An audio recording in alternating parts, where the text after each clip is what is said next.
Hi hello. നമ്മളിതുപോലെ എന്തെങ്കിലുമൊക്കെ പൊരിക്കുന്ന എണ്ണ അത് കുറച്ച് അധികം എണ്ണ ഉണ്ടെങ്കിൽ ഫസ്റ്റ് ടൈം തന്നെ നമ്മളത് എന്തായാലും ഒഴിവാക്കില്ലല്ലേ. നമ്മളത് സ്റ്റോർ ചെയ്ത് വെച്ചിട്ട് അടുത്ത് ഇതുപോലെ 1-2 തവണ കൂടി യൂസ് ചെയ്തതിന് ശേഷമാണ് നമ്മളത് ഒഴിവാക്കുന്നത്.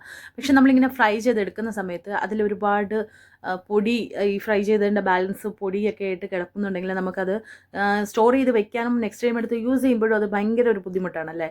പക്ഷേ അപ്പോൾ അത് ക്ലീൻ ചെയ്യുന്നതിനുണ്ട് ഒരു ഐഡിയ ഉണ്ട്. ഞാനൊരു ചൈനീസ് ചാനലിൽ കണ്ടതാണ്. അപ്പോൾ അത് വർക്ക് ആവുമെന്ന് അറിയാൻ വേണ്ടിയിട്ട് ജസ്റ്റ് ചെയ്ത് നോക്കിയാണ്. പക്ഷെ അത് സൂപ്പറായിട്ട് വർക്ക് ചെയ്തു കേട്ടോ. ഞാൻ ഇതിന് മുമ്പ് ഈ ഐഡിയ എന്താ എനിക്ക് നേരത്തെ തോന്നാത്ത ദശ എന്ന് വരെ എനിക്ക് ചിന്തിച്ചു പോയി. പക്ഷേ ഞാൻ ആ വീഡിയോ ഞാൻ കണ്ടത് ഇപ്പോഴാണല്ലോ. എല്ലാത്തിനും അതിൻ്റേതായ സമയമുണ്ടല്ലോ. ഞാനിപ്പോൾ ഇവിടെ ഫ്രഞ്ച് ഫ്രൈസും നഗറ്റ്സും പൊരിച്ചിട്ടുള്ള എണ്ണയാണിത്. അതിൽ നന്നായിട്ട് ആ ബ്രെഡ് ക്രംസ് കിടക്കുന്നത് കണ്ടോ.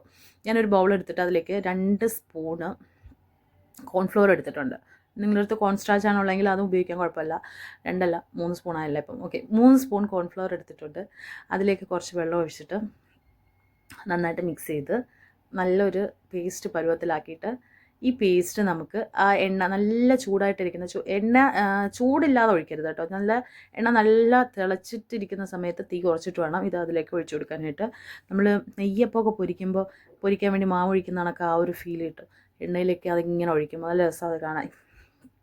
ആ എണ്ണയിലേക്ക് ഈ കലക്കി വെച്ച മാവ് ഒഴിച്ചിട്ട് നന്നായിട്ട് എല്ലായിടത്തോട്ടും എത്തുന്ന രീതിക്ക് ഒന്ന് ഇളക്കി കൊടുക്കണം കേട്ടോ. പൊരിച്ചെടുക്കണം. എന്നിട്ട് ഈ സംഭവം ചെയ്യാൻ നല്ല രസമായിരുന്നു കേട്ടോ.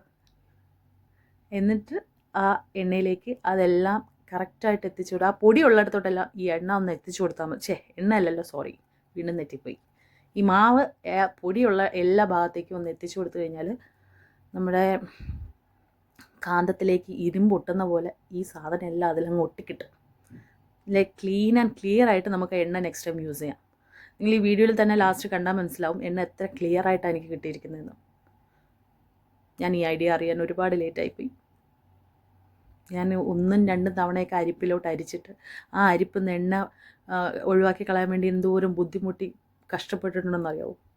പക്ഷെ ഇതെത്ര സിമ്പിളാണെന്നറിയാമോ. നമുക്ക് ജസ്റ്റ് ഡയറക്റ്റ് ഇനി എടുത്ത് സ്റ്റോർ ചെയ്യുന്ന കുപ്പിയിലേക്ക് ഇതിനി ഒഴിച്ചു വെച്ചാൽ മാത്രം മതി. ഇതങ്ങോട്ട് പൊരിച്ചെടുത്തപ്പോൾ ഉണ്ടല്ലോ നല്ല മണമായിരുന്നു.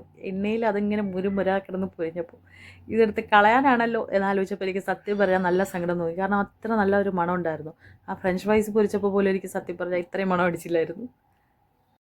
സത്യം പറഞ്ഞാൽ ഒരു കയ്യിൽ മൊബൈൽ വെച്ച് റെക്കോർഡ് ചെയ്യുന്നതുകൊണ്ട് ഞാൻ ഒരുപാട് അത് ക്ലീൻ ആവാൻ നിന്നില്ല. ജസ്റ്റ് കോരി എടുത്തു. കാരണം ജസ്റ്റ് വീഡിയോയ്ക്ക് വേണ്ടി ചെയ്യുന്നതുണ്ട്. പക്ഷേ എന്നിരുന്നാൽ പോലും നന്നായിട്ട് എനിക്ക് എണ്ണ ക്ലീനായിട്ട് കിട്ടിയിട്ടുണ്ട്.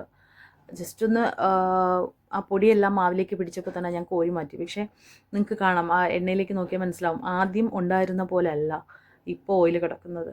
ശരിക്കും കുറച്ചുകൂടി മാവ് എടുക്കണമായിരുന്നു. ഞാൻ വെറുതെ മാവ് പഴക്കളയേണ്ടെന്ന് കരുതിയിട്ട് 3 സ്പൂൺ എടുത്തിട്ടുള്ളൂ. കുറച്ചുകൂടി മാവും കുറച്ചുകൂടി വെള്ളം എടുത്തിട്ട് ഒഴിച്ചിട്ടുണ്ടായിരുന്നെങ്കിൽ ഇത് നന്നായിട്ട് ക്ലിയറായി കിട്ടിയേനെ.